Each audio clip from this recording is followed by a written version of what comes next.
The Science of Magic with Gwilda Wiyaka is largely an opinion talk show. All opinions, comments, or statements of fact expressed by Gwilda Wiyaka's guests are strictly their own and are not to be construed as those of the Science of Magic or endorsed in any manner by Gwilda Wiyaka, rel-mar Media Company, its affiliated networks, stations, or employees.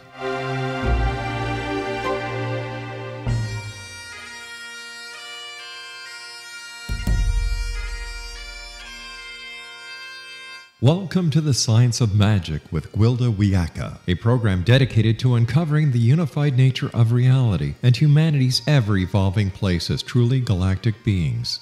For more information on the Science of Magic with Gwilda Wiyaka, visit us online at www.thescienceofmagic.net.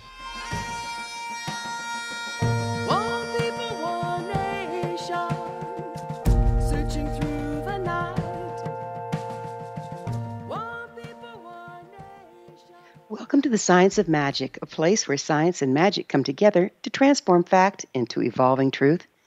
We're proudly coming to you through the ever-expanding X-Zone Broadcast Network, xzbn.net, and can also be found on our website, thescienceofmagic.net. I'm your host, Gwilda Wiyaka. This hour, we'll be exploring Not Written in Stone. Every 25,920 years or so, an amazing thing takes place. The slate is wiped clean. We leave one set of frequencies and are bathed in a new set based upon the solar system's relative position in the galaxy and Earth's relationship to it. The old set of frequencies defining our former reality dissolves, making way for the new. The transition is characterized by a period of chaos. Entire structures and systems are no longer supported and therefore must fall.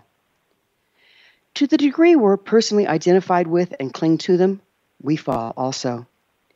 This transition is recorded and prophesied in sacred texts and stories of every culture. Every race has its legends of the last frequency shift and the resulting upheaval. Spiritual practices across the globe contain prophecies of the next time it'll happen, and they all point to now. It's not a random event, but a cyclic one. So ancient, all we have to go on are half-forgotten myths and legends handed down for generations, or the whispers of those who glimpse trends of the future. While the future is subject to frequency influences, it's not written in stone. Surprisingly, what the future actually holds, how it will manifest, is up to us. The human body is an exquisitely refined organism designed to anchor spirit into the physical. As the temple that houses our souls, it can prism light into a rainbow of colors and move spiritual energy into the world through its chakra system. The chakras work together to manage the spirit body and with it, our interaction with the quantum level of life. Every chakra is anchored into the physical body through governing organs or glands, thus anchoring spiritual light or frequency into our physical world. The chakra system responds to our will and intent. In short, we are frequency masters. The chakras and the balance of light or frequency they emit shift and flex according to our conscious and unconscious intent. This constant fluctuation and movement adjusts itself to our intent and the environment, maintaining balance while affecting change in accordance with desired outcome. We create our reality through our intent and the management of frequency available to us at any given time. We are co-creators. We've lost sight of this amazing ability and use it unconsciously, manifesting what we're programmed to believe by modern-day education and media. The systems set the beliefs, and we manifest accordingly. With the shift in frequency and increased light now available, the systems that have held us under their influence are crumbling. As a result, many of us are waking up to the fact that we've been living an illusion we have unwittingly created. We're faced with a choice. Will we stick our heads in the sand, tenaciously hold to our old beliefs, and go down in terminal victimhood? Or take our rightful place as conscious co-creators? The future outcome of the new world emerging relies upon our choices. Where can we find the guidance to help us retake this awesome responsibility? The past and the future. Our ancestors and descendants, of course. Our guest this hour, author of the Akashic Records, Sacred Wisdom from Transformation and In the Presence of Love, Ernesto Ortiz, has devoted his life to exploring and communicating the language of heart, primal movement, and deep inner spaces. Ernesto is recognized in holistic health and metaphysical fields as an artist, writer, poet, inspiring facilitator, photographer, teacher, and therapist. After this commercial break, I'll introduce Ernesto, and together we'll explore the Akashic Records, our past, present, future, and our power to create it. So don't go away. You're listening to The Science of Magic. Prior innovative episodes can always be found on our website, thescienceofmagic.net.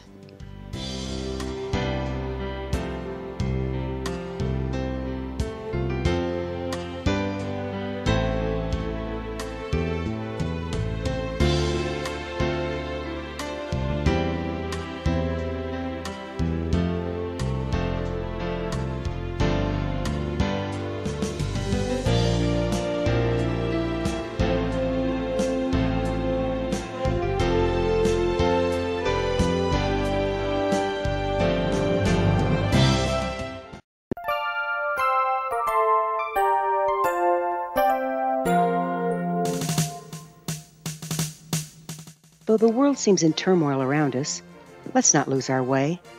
The stars still shine down, blessing us with their light. The sun rises every morning, chasing away the cold and darkness.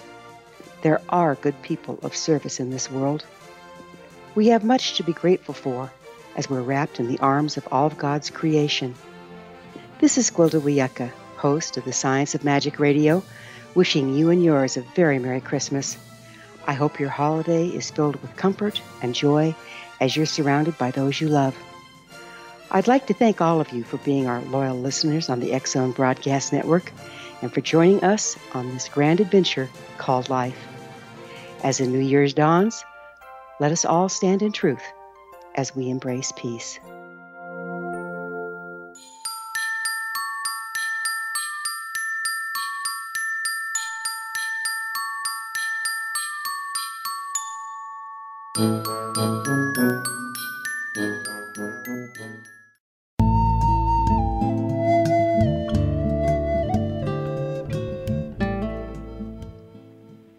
Welcome back. This is the Science of Magic, dedicated to unification and evolution of consciousness. I'm your host, Gwilda Wiyaka. Our guest this hour is author of the Akashic Records, Sacred Wisdom for Transformation, and In the Presence of Love, Ernesto Ortiz. His training began at an early age in Mexico with Curanderos and Shamans, and has continued for many years with world-renowned teachers in transpersonal psychology, shamanism, music therapy, bodywork, and more. In 1994, Ernesto created Journey to the Heart, a company dedicated to uplifting consciousness and the well-being of people by using practical tools to help integrate the physical with the mental, emotional, and spiritual bodies. Ernesto is a ceremonial pipe carrier. He received his pipe in 1996 from his Lakota spiritual grandmother, Barrett Eagle Bear. After this, Ernesto's website is journeytotheheart.com. That's journeytotheheart.com. Ernesto, thank you for joining us on the Science of Magic. Thank you so much for the invitation. It's a real pleasure to be here before the end of the year. It's a nice time, isn't it? Yes, it is indeed. Yeah. I understand you work shamanically. Where'd you get your training, Ernesto? Well, my training started in a very unique and organic way. I was born in Mexico City. My family was very well-to-do, and they owned coffee plantations in the state of Veracruz. So from an early age, 7, 8, 9 years old, I was going to the farm, and instead of staying inside of the house with my cousins and nephews, etc., to learn how to play chess and stuff, I kicked off my shoes and I went out to be with the workers. This was a group of about 70 people that worked in different farms, and they took me in not only because I was the son of the owners, but because I had a genuine interest in what they were doing. So the world of Mexican mysticism and shamanism, I didn't know what it was at the time at 7, 8 years old. I was exposed to that. And so that's why I said it was in an organic way, because all the rituals and ceremonies, all the limpias, the cleansing rituals they were doing to others, they were also doing to me. And this opened a world, a feeling of knowing that, wow, I don't know what this is, but I really, really like it.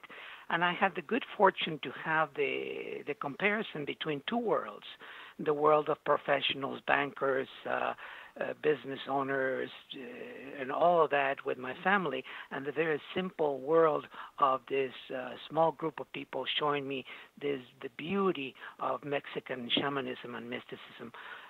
When I was 12 years old, the shaman was working with an egg on the body of this woman, and when he stopped and cracked the egg, what came out was black like molasses. And at that particular moment, for the first time ever, I made a very strong statement, and I said to myself, wow, that is so cool. I don't know what it is, but I like it, and I want to learn how to do it. So you got at 12 you got to witness extraction and psychic surgery? Well, I witnessed that before, but the full awareness of it happened at 12 years old, when I was able to see it and integrate it into my being, making a statement that, not even knowing what that was, it was incredible, and I wanted to learn how to do it. And that statement, is a very strong affirmation that started opening doors for me into the world of magic and beauty and shamanism and altered states of consciousness and religion and spirituality and so on and so forth. And here I am. So you set your intention at 12, really, and then your life formed around that. Is that correct? That is absolutely correct. Yeah. After the initial exposure from the time I was 7, 8, 9, 10 years old, when I was around 12 is when I saw that, and is when yes, that my life around, my solid spirituality in the diversity of the way it is today, it started shaping up at that age. So if you ask me when my spirituality started, when my path started, honestly, I don't know. When I was, 6, 7 years old, even younger than that, I remember instead of wanting to stay outside playing with my friends or whatever, wanted to go to church with my grandma in Mexico City, because the lullaby of the rosary and the chanting of the rosary that later I became to recognize as the recognition of chanting mantras in previous lives. So it was a beautiful world for me that started shaping up my reality, and then the Great Spirit started opening doors, and then I just started walking to the doors when the Great Spirit, call it whatever you want, God, the universal, etc., closes a door. I just simply stop, I look around, and then I know that always another one opens, and I just walk through that door until it closes, and so on and so forth. It's a magical life when you live it that way, isn't it? Oh, it is. Every second, every breath is pure magic in my life. So you're a ceremonial pipe carrier in the Lakota way. What's the difference between being a pipe carrier and a ceremonial pipe carrier? Well, if you can be a pipe carrier, meaning that you can obtain a pipe, or someone gives you, a medicine man or woman gives you a personal pipe, and that is, you can use that with your friends and your family, but this is not a pipe that should be shared with the community. And my pipe, is a community pipe. It's a ceremonial pipe. So I travel with my pipe around the world and doing ceremonies and sharing my pipe with the world, with community, with people that come to attend my classes, etc. So a ceremonial pipe carrier is someone that creates ceremony about the ritual, the beautiful ritual of the chanupa, the sacred pipe, the chanupa wakan, and then shares that pipe with the community. And a pipe carrier is someone that just has his own or her own pipe, but it cannot be shared with the community. Very nice. So if you're a communal pipe carrier, do you take on all the responsibilities? Do you carry the spirit of the dead for a year, or do you just at this time in your life pretty much focus on ceremony to bring a group together? Well, I don't say no to life in any way. So, the spirit of the death is always around me. I have died twice in this lifetime. I have drowned it. I have been close to death, two other times in this lifetime, within a second or two of actually happening, and then the Great Spirits spared my life, and here I am. So to me, the sharing of the pipe, is and saying yes to everything that comes my way is the way that I live my life. So I don't separate or divide one thing or another, but I do prepare to die every single day. There is specific rituals that I do and practices to prepare to die, because I know that will be the most sublime moment of my life, because what we transfer from one lifetime to the next is the condition of our mind, the condition of our consciousness. And so if the condition of the consciousness is crystal clear, pure, completely free and void of any pains and suffering as much as possible, of, anger and lack of forgiveness and on and on and on, all the negative feelings that humans are capable of generating, if I can get to that sublime moment of death with a clear consciousness, I do know that my next life, which I will come back, because I have made a vow to come back again and again and again and again until all beings are liberated, then I know that I will have greater opportunities in my next life based on what I achieve in this one. So that is just the way that I see things. So, but yeah, death is something that I carry with me. I was just not even a month ago, I was finishing one of my classes, and a young man that I had seen 30 minutes before, the son of the owners of the place where I was having my retreats, he died right there, and I was talking with him 30 minutes before. And so, when I came out and someone told me, this young man is dead, I went to see him immediately, tried to bring him back, give him mouth-to-mouth, air, but it was too late, it was gone. So I took on the opportunity at that moment to start doing ritual ceremony, and for my group to start chanting as well some mantras that they had learned from me to help the spirit, move into the light without pain and suffering as much as possible. Beautifully done. So everyone, we're going to change subjects here a little bit. Everyone speaks about the Akashic Records, and it seems to view them in a different way. Can you tell us what they are exactly? Well, exactly is just a huge word, but I will do my I will do my best. The Akashic Records are a field that is a field of infinite potential that is present in our lives every single day, every moment of our life. It's a vibrational frequency that wraps around from the tiniest of cells in our body to the largest of planets in the universe. This is the membrane or the connective tissue that wraps everything around. So Akasha is actually a substance that in today's world we are very lucky to have science to come in and validate many things that we have known for hundreds or thousands of years. And quantum physics and science via Professor Erwin Laszlo in 2014 at a symposium in Italy, they actually proved in a scientific way, or validated, I should say, the Akashic fields as a very dense field, like a substance that moves at 0.1 speed, so it's a very slow-moving field. And the function of this field is to record information given by any life form, and everything is alive. So life is contributing to the imprint of the Akashic fields. So that is, in general, that's the big picture. And the function of this field, the function of the Akashic Records, is to record past, present, and to also unfold or give us a glimpse of the opportunities or the options that are ahead into the future. So at a personal level, the Akashic Records are our book of life. They are the recordings of our soul's evolution from the moment of its inception to the present moment.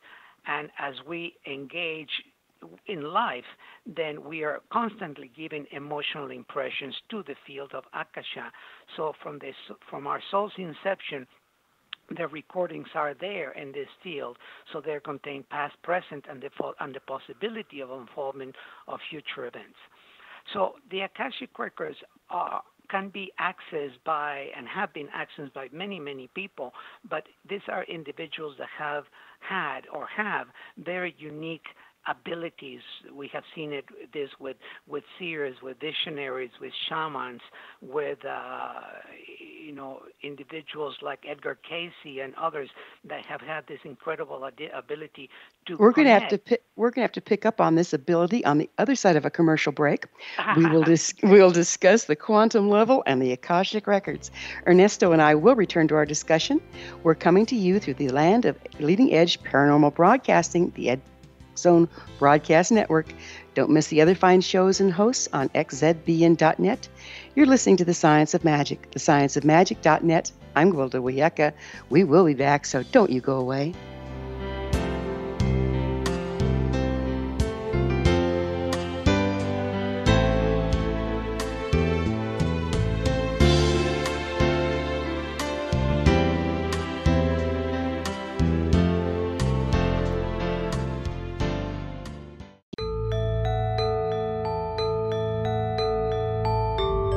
Hi, I'm Gwilda Wiyaka. Did you know that shamanism has been around for 50,000 years and practiced by all indigenous cultures?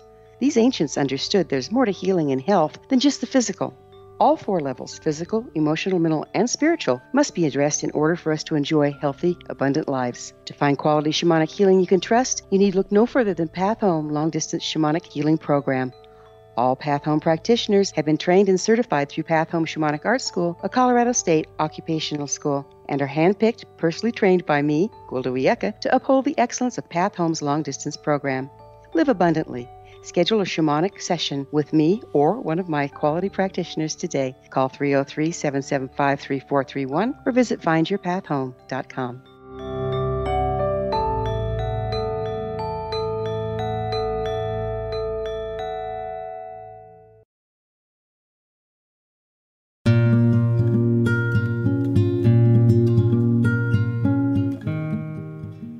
Welcome back. This is The Science of Magic, a place where magic and science come together to promote enlightenment. I'm your host, Gwilda Wiyaka. Our guest this hour is the author of The Akashic Records, Sacred Wisdom for Transformation, and In the Presence of Love, Ernesto Ortiz. Ernesto, we were just getting warmed up about quantum field and Akashic Records. So how do the two of those relate? Well, they remain tremendously because they are vibrational frequencies, and that is what I am talking about, is the ability to shift our energetic vibration to a much higher degree. So from the dense vibration that is housed in most human beings, which is directly connected to the carbon self, when we know how to bring our frequency, our vibration to a higher degree, then we start tuning into the crystalline nature, and only higher frequencies are capable of withstanding or living in crystalline nature. So by accessing these frequencies within ourselves, it's as if our mind is capable of opening different windows, different doors that give us the entrance to other potentials that are within us, but they're not explored because we are too dense. We don't simply do the practice, take the time to fine-tune our senses, to fine-tune our frequencies, to be able to get into these fields. And once we are up into these fields, then, like I said at the beginning, the potential is unlimited. We can go in any direction we want to go. So for every shift in vibrational frequency that can be validated in quantum science, then it's as if we open a door within our mind, our consciousness, that gives us the ability to walk into a room that has another 100 doors and another 100 windows. So this is just an ongoing process of fine-tuning ourselves to be able to experience the magic of what the universe and the Akashic fields store and have for us. So let me see if I got this right. What we're doing is we're using our ability to be frequency masters. In other words, if we can refine our ability to shift our frequency, we can choose where we look in the Akashic Records to get the information that we seek. Absolutely. Absolutely. And part of the magic and the beauty of the Akashic Records is the ability that we have to erase negative karma, not only from this life but from previous lives as well. Because so if this is a field, a dense field, and we fine tune our frequency, our energy, it's as if we can jump into this field the same way that you jump into a car and go from point A to point B. So here we jump into the fields and we go back, as far as we have to in this life. Let's just not go too far in this life to any moment in time in which we created a wrong action with somebody else, negative karma. The action that we took cannot ever be eliminated, but the emotional imprint left behind that of what you gave and the other person received, that emotional imprint can be changed via the Akashic Records. So it's as if we can go back and dialogue with the us that created that negative action, and that us dialogues with the person that we injured, balance the emotional imprint, balance that karma, and then come back free and clear from that to this present moment, and we continue on. It's the best tool that I have ever come across. And I suspect shamanism is a form that's been accessing and dealing with the Akashic Records for over 50,000 years. Could you speak to this? Yes, sure, absolutely. These fields are eternal. They did not start when, 10 years ago when the Akashic Records started becoming more of a known field. 25 years ago when I started teaching the Akashic Records, very few people knew about it. 40, 50 years ago, again, very few people know about it. But this is something that has been there for hundreds, thousands of years. It's eternal, and they will continue to be eternal. So a shaman is an individual that is a master of shifting consciousness to enter different states of reality.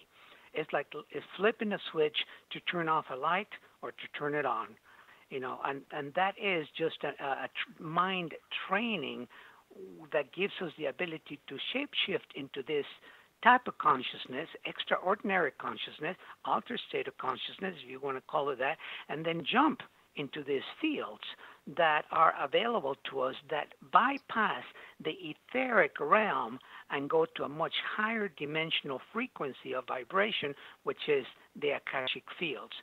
And there, you can go to truly be a witness, not only of your life, but the life of others around you. So the shaman in the past and the good ones in the present are able to do just that, to enter this field, and from this field be the witness not only of their lives, but of the creation of other individuals and their lives, and provide then the means for healing as well as inspiration and direction in someone's life. I'm glad you made the differentiation, the good ones, the good shaman in this day and age. We've almost eradicated shamanism off the planet, and we need it desperately, in my opinion. So now we're trying to bring it back, but it seems like an awful lot of it is just ritual-based without the ability to do the frequency mastery required to dance with the Akashic Records. Is that what you're talking about there? Well, yeah, absolutely. In today's world, I meet people. People ask me, "Are you a shaman?" And I say, "No. I practice shamanism." They ask me, "How long you been doing this?" And I said, "Well, no. I started when I was 6, 7 years old, and here I am at 60." So, and I meet people that take a 6-month course, and they're calling themselves shamans. Unfortunately, the spiritual supermarket that has opened in the world today has also brought a tremendous amount of ego-based energies. And there's a lot of people that use, the words or use the different fields to enhance to pump their ego. And it's not about that. It's about being true. It's about being honest. It's about taking the time to really become it, and not just have the theoretical or the intellectual knowledge of of something. When you do something that alters and changes your life, then you start embodying that energy, and then you can start turning around and truly sharing it from a space of a humble heart with somebody else, which is what is void, unfortunately, in today's world by many, many, many teachers and shamans. Beautifully stated. Do the Akashic Records have information from both the past and alternative futures? Yes, absolutely, because they're all an imprint in the field of Akasha, and the field of Akasha is everywhere. It's in every solar system. Is the glue that holds the universe together, and the primordial essence of Akasha is love. So everything that we seek is there. It's just our ability to enter into the field of Akasha as if we were able to enter into our own mind and to discover the hidden potential that is within it. And by discovering that hidden potential is as we open a door to an extraordinary room that has the information that we need for in order to change our lives, to find the healing, to find the inspiration, and so on and so forth. So, yeah, the potential within, the Akashic fields and our ability to access those fields changes people's lives completely. So we can see what the frequencies are, the influences, and then choose our place within that, thus changing outcome? Yes, absolutely. Absolutely. You truly have the ability to become the witness. And the witness, and I put this as if we are the players on a theatrical play. But we are not only the players of that play, but we're the directors of it, and we have the script.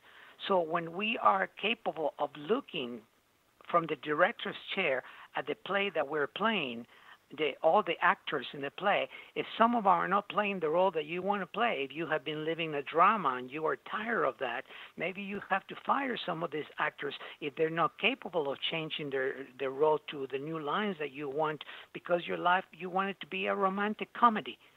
Why not? So the Akashic Records gives us the ability to look with clarity and with compassion and love at the way that we have and we are creating our life. And they also give us the means and the clarity to see into the future at the different potentials available to us and choose the one that is for our highest good and the highest good of all concerned. So it's, again, we have options. It's not a future that's set in stone. That is absolutely correct. I can choose, for example, to hang up right now, end the conversation with you. Now, that will determine the next phase of, maybe you being unhappy with it because whatever, your radio listener is the same. So as a choice that we exercise every moment determines the immediate future outcome. But then we can also look at this as the bigger picture, as choices that we make today based on the belief systems that we have and how those determine the future. So how can we use the Akashic Records to make these informed and responsible choices?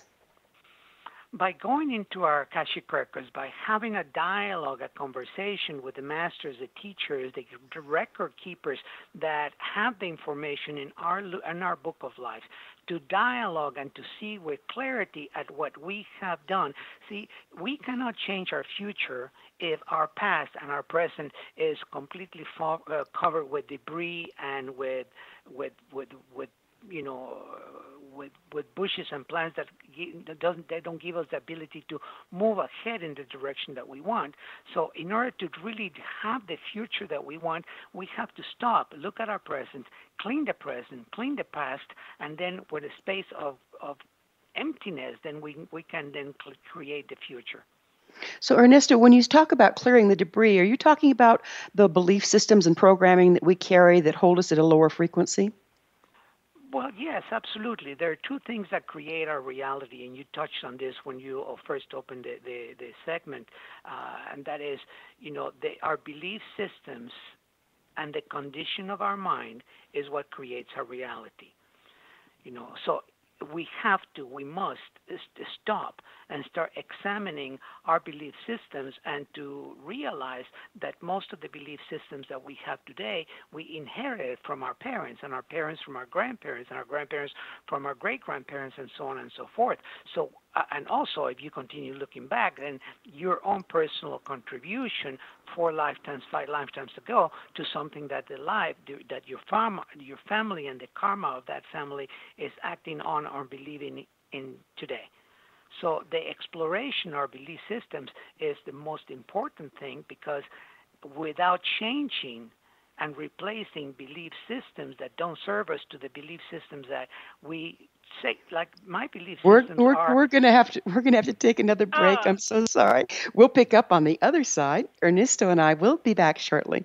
You're listening to The Science of Magic, thescienceofmagic.net, the place where altruistic professionals of science and the esoteric create common ground for the betterment of our world. We're brought to you by the leader in paranormal, spirituality, and alternative health programming, the X Zone Broadcast Network, xzbn.net.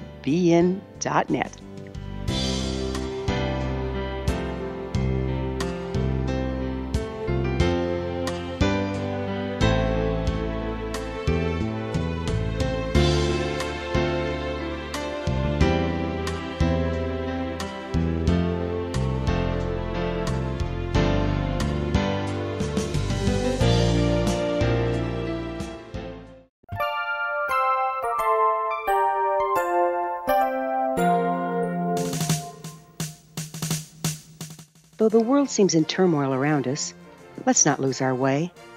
The stars still shine down, blessing us with their light. The sun rises every morning, chasing away the cold and darkness. There are good people of service in this world. We have much to be grateful for as we're wrapped in the arms of all of God's creation. This is Gwilda Wiyaka, host of the Science of Magic Radio, wishing you and yours a very Merry Christmas. I hope your holiday is filled with comfort and joy as you're surrounded by those you love. I'd like to thank all of you for being our loyal listeners on the X Zone Broadcast Network and for joining us on this grand adventure called life. As the New Year's dawns, let us all stand in truth as we embrace peace.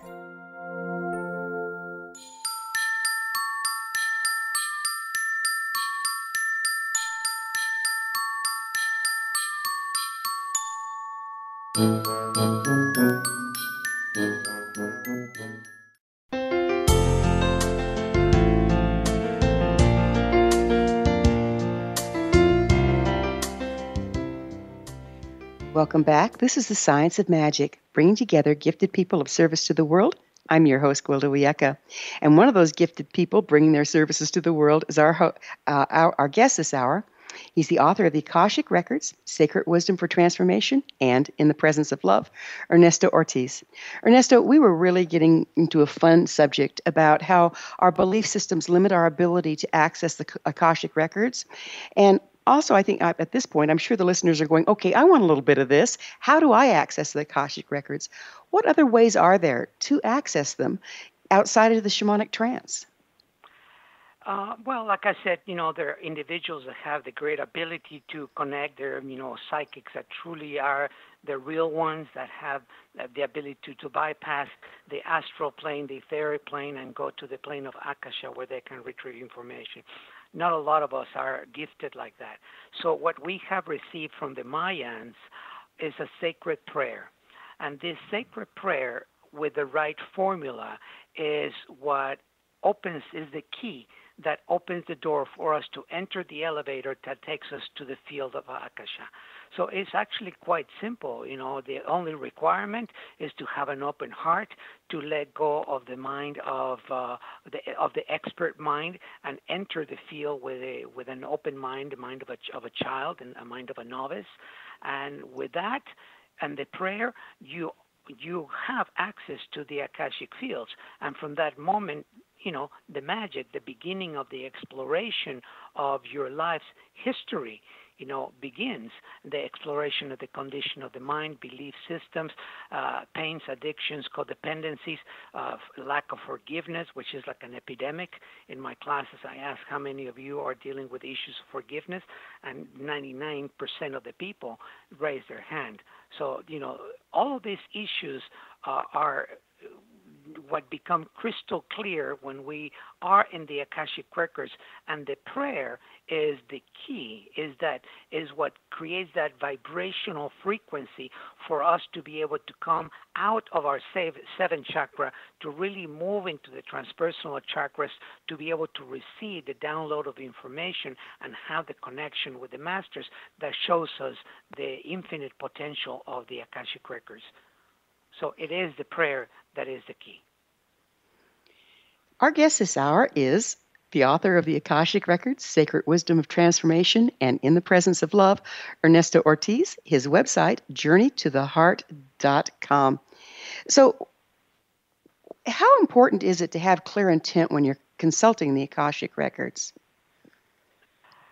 Well, your attention flows in the direction that it goes. So if you don't have clear intent, you are going to end up with what I call patterns of interference.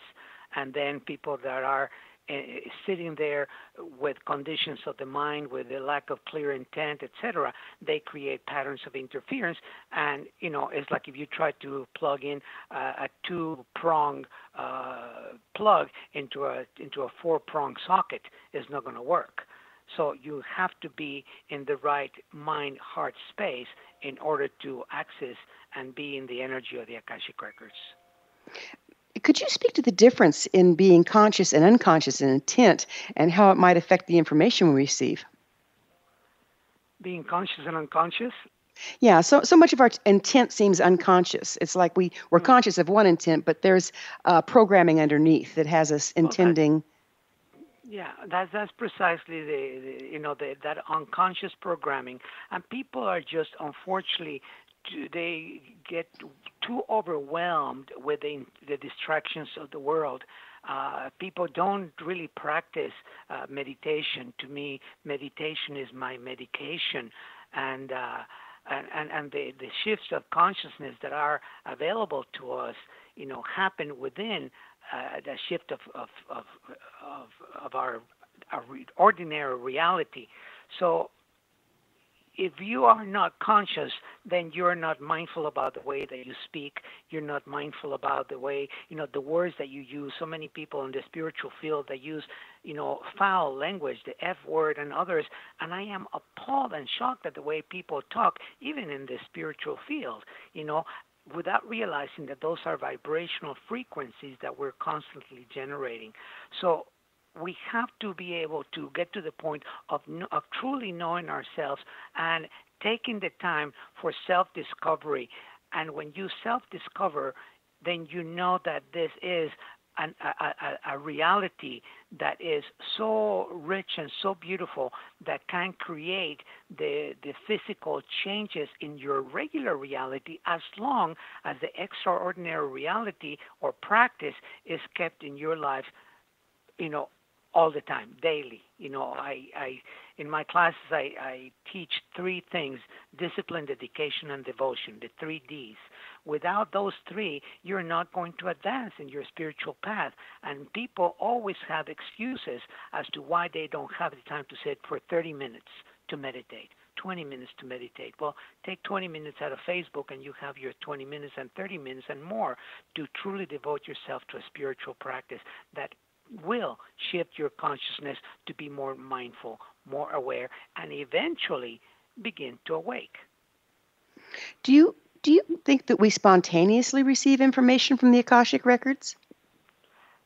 Well, sure, of course. Many people have. If you are in deep meditation, it can be that the portal that is between Akasha and you opens, and boom, you receive that information. But that's a hit and miss. It's not going to happen at will, and every time you sit to meditate. If you use teacher plants also have the ability to open the mind, expand it to be able to perceive extraordinary realities. So there are other means, when the mind shifts from the ordinary to the extraordinary in meditation, in other activities, absolutely. Then that door that has the sign of Akasha opens up, and boom, you receive that information.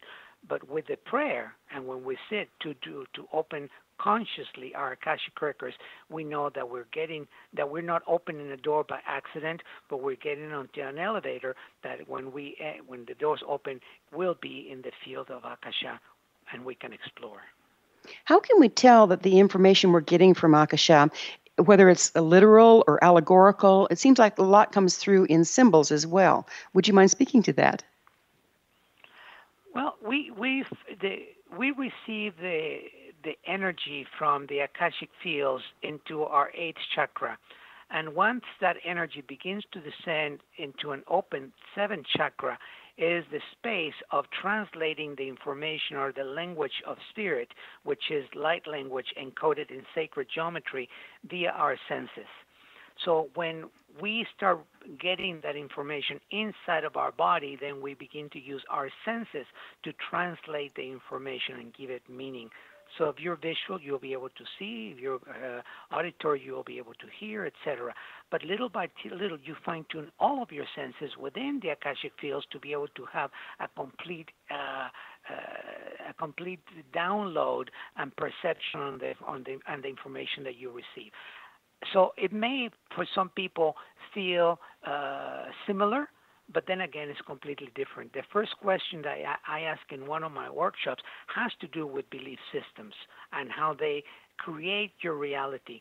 And I ask the question, I make the students write it down, and then without your Akashic Records, you answer the question, what beliefs create an obstacle in my life, etc. And then you write the question, you write the answer, I'm sorry. Then we open our Akashic Records, you read the same question, you start writing the answer, and it's a shocking surprise for everyone that attends the class as to how the information, even though it may be similar because we're talking a known belief system, is completely different. The energy, the wording is different, and you begin to receive the information not in the I person, I think that I should, I believe that I this, but it's like it's a second person, like someone is talking to you. So then you're opening to receive the energy from the masters, and they begin to guide you. What we suggest that you do, the direction that you need to take, the healing potential that you need to explore, etc., is coming from a higher source. And isn't it fun when you get a group of people asking the same question and the answer just gets real multidimensional, but tends to add up? Oh, yeah, it's huge. I see it in every single. That is the question, the first question that I ask in my level 1 classes. And I have had, in this past 2.5 months, I just came back from Europe 4 days ago, from France. And I had, I think, 5 level 1 classes, in addition to level 2, 3, and 4. And this is a fascinating question to ask because the revelation that students receive, the opening on their minds, is to the information that is available to them via the Akashic fields is just is huge and beautiful. Well, I'm so glad you're doing this work in the world and helping people learn how to open their own Akashic Records. We have about half a minute left. If you had one thing to tell someone that they could do to start stepping their feet on this path, what would it be? Well, I will leave your radio listeners with these words. Have the courage to look within. Don't remain in doubt and fear. Gain confidence in your self-liberation. Embody your beauty and your magnificence. Be happy and share that with the world. And don't be afraid to love because at the end, that is all really that matters. Thank you so much. Our guest this hour has been author of the Akashic Records, Sacred Wisdom for Transformation, Ernesto Ortiz, his website, journeytotheheart.com. This has been The Science of Magic. Remember, you can always listen to past thought-provoking episodes on our website, thescienceofmagic.net. Until next time, dear ones, may you be blessed with knowledge and comforted with love as we co-create our future.